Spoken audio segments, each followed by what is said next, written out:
Hello guys, welcome to IV360. Today we will talk about food storage polysaccharides. In my previous videos, I was talking about how polysaccharides can be divided roughly into three categories: the food storing polysaccharides, the structural polysaccharides, and the mucopolysaccharides. But if we have to divide polysaccharides in based on their composition, then of course they can be classified into homopolysaccharides and heteropolysaccharides. So today we will complete the food storage part, the food storage polysaccharides. Food storage polysaccharides, they are serving as reserve food, and when the organism is in need of energy or nutrition, then the starch or glycogen, whatever is there as the polysaccharide, can be hydrolyzed and energy can be harnessed. The two main storage polysaccharides are starch and glycogen. Inulin is also there, but we will not discuss inulin today. It is also additionally an important storage polysaccharide along with starch and glycogen. But for today, we will mainly focus on these two things. Let us see starch. So starch in plants, they are stored either inside chloroplasts or special leucoplasts called amyloplasts. Okay, and they are occurring in the form of microscopic granules called starch grains. So they are occurring as starch grains. I mean, starch as a biomolecule, it can't exist freely just like that. So it exists in the form of starch grains, and it exists within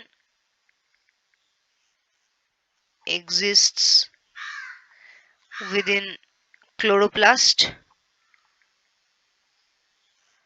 or leucoplasts, which are more specifically called amyloplasts. Okay, this is a brief introduction for starch. Starch has okay, before that it's a polyglucan homopolysaccharide. Why polyglucan? Because it is made up of glucose, so glucan. If had it been made of fructose, then fructan, or arabinose, araban. In my previous video I have talked about all this terminology, how it goes. Anyway, so it is made of glucose and only glucose. That's why homosaccharide. So the monomers are all identical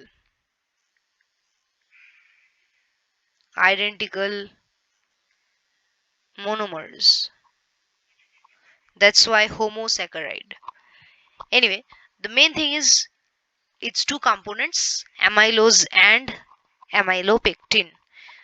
Now, amylose is more soluble in water than amylopectin. Okay, so the first thing is amylose more soluble in water than amylopectin. And in general, 20 to 30% of starch consists of amylose, and the rest are amylopectin. So 20 to 30% starch, amylose, rest amylopectin. I would expect you to kindly note these points down. These are very, very important. Now, you see, both amylose and amylopectin, they are formed by condensation of alpha D glucose. What is the meaning of these connotations like alpha or D? All these things I have talked about in my previous videos. Go check it out. So both amylose and amylopectin, both of them, they are formed by condensation of alpha D glucose. Then what is the difference between amylose and amylopectin? See, ultimately both amylose and amylopectin, they would have some certain certain geometrical difference, or rather how they're arranged. Their arrangement would be different, or their bond forming style is different. But ultimately, they're all glucose. They're all polymers of glucose, but they are bonded differently. That's the basic difference between amylose and amylopectin. And amylose is in the form of continuous, straight but helically arranged chain where each turn consists about 6 glucose units. Okay, so it's something like this. This is the amylose thing, and each turn will have 6 units of glucose.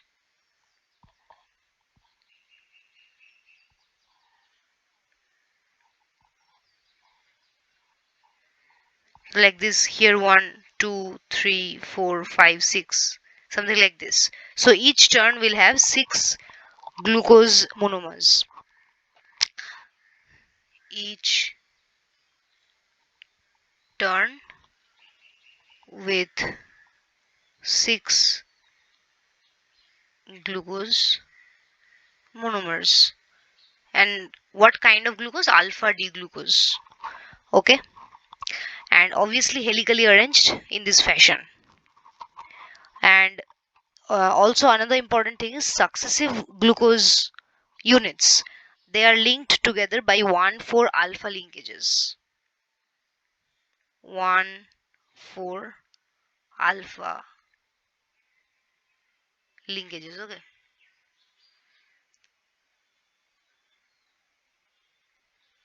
anyway, so that is a link between carbon atom 1 of one monomer and carbon atom 4 of the other. That is why 1 and 4. Also, a molecule of water would be lost because it will be a condensation process. And in my previous video I have talked about how the formation of polysaccharide always involves loss of water, and that reduces a significant bulk from the material. And a straight chain of amylose would be of 200 to 1000 glucose units. So the fourth point is straight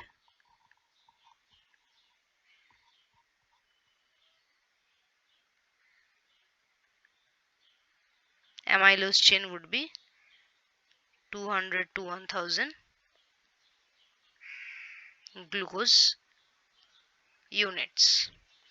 Okay, so this is all about amylose. Now I will talk about amylopectin.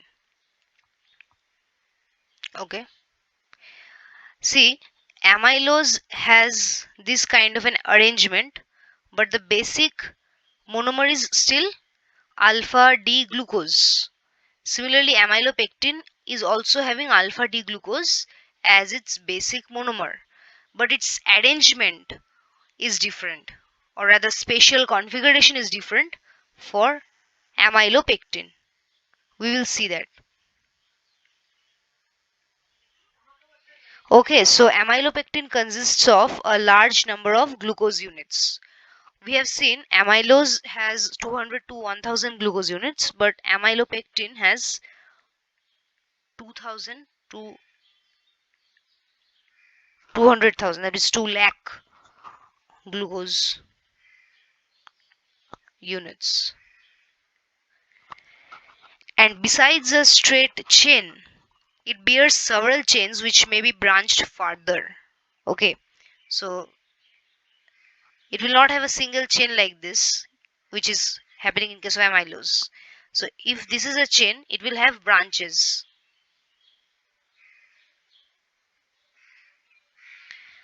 This is the schematic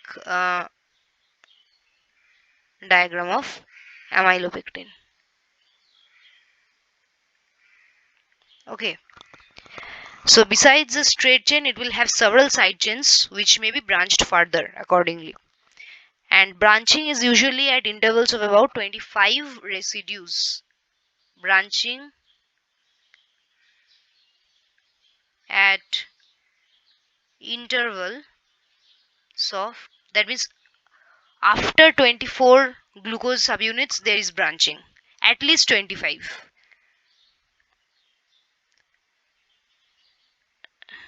So that means if this is one glucose molecule, like this it is going on, and like this at least up to 25 glucose subunits must be formed, and then only a branching is formed. So that is a fashion which is observed. Now at the place of origin of a side chain, like this kind of a disposition, or here at these particular points where there is a branch coming out from the main chain, here the bond is different. So at branching points,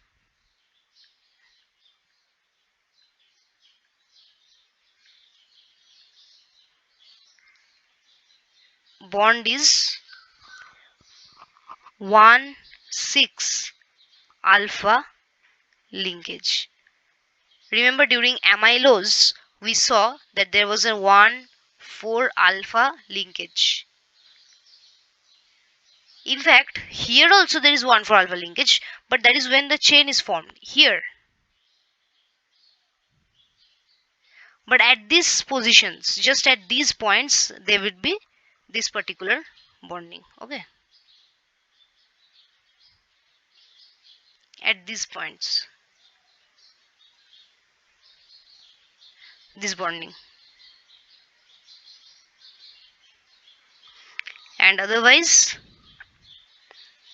here, this. Clear? I hope it's clear. So this is all about amylose and amylopectin. And one important test, amylose fraction gives blue-black color with iodine solution, while amylopectin fraction it will give red-violet color. Okay, why? Because you see, amylose the structure is something like this, and for amylopectin it is like this. So when you are treating a solution of amylose, this is capital A, and let amylopectin be small a, this with iodine solution, then iodine particles they can get incorporated within these helical structures like this, and due to this incorporation they can impart a color. So that would be the blue black color, the famous blue black experiment. But in case of amylopectin there is no such trapping site, so it will not be getting the blue black color but the red violet color. Okay, so this is all about amylose and amylopectin that we have studied. This is the structure of starch, this is amylopectin and this is amylose. You see, in case of amylose, iodine particles they can get trapped inside like this, because these are helicals, and here there is no trapping site. Again 1,4 glycosidic bond is found at these sites, but at the point of branching, suppose at this point or at this point or at this point, here the bond will be alpha 1,6 glycosidic. See here also